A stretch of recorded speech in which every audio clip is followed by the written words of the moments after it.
Salut, c'est Pierre Martin.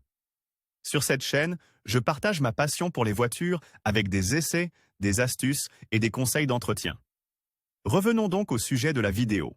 Venue tout droit d'Ankara, elle s'appelle TOG et a été fondée en 2018 par un consortium d'entrepreneurs et d'entreprises qui ont financé son business plan. Sa présentation, faite directement par le président turc Recep Tayyip Erdogan lors d'une conférence de presse, date d'il y a quelques jours. Nous attendons maintenant les développements pour connaître tous les détails. TOG et l'automobile en Turquie. Le secteur automobile en Turquie n'est ni riche ni florissant, et il ne compte même pas de grands noms. Ici, jusqu'à présent, la seule entreprise produisant des voitures était Tofaş, détenue à 40% par Efetçia, mais uniquement localement et pour le marché turc. Avec TOG, les choses changent et la Turquie a elle aussi son propre constructeur automobile national. L'acronyme de Türkiye'nin Otomobil Racing Grubu, qui se traduit par Groupe Automobile Entrepreneurial de Turquie, est la nouvelle marque TOG, présentée lors d'un événement organisé à Gebze, dans la province de Kocaeli, au nord-ouest du pays, à 100 km de l'usine où la production débutera. Le groupe est le fruit d'un consortium créé par 5 entreprises locales, Anadolu Group,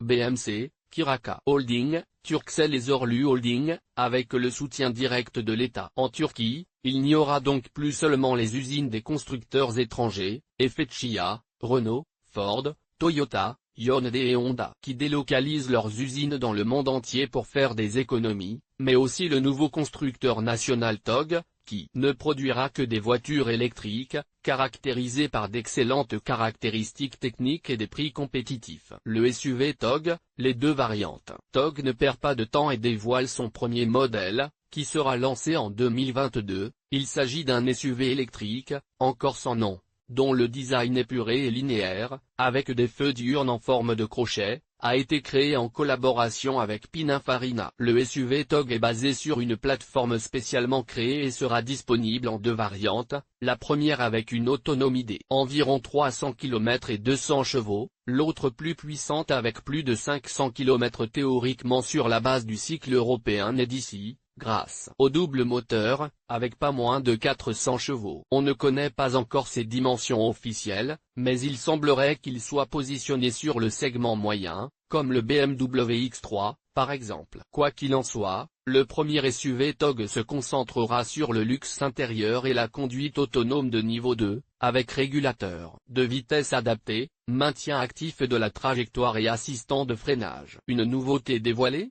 Le sélecteur de vitesse rotatif intégré à l'accoudoir. Le SUV TOG et la berline mystère. TOG prévoit de produire 175 000 unités par an, destinées à la fois à la Turquie et à toute l'Europe. La date ?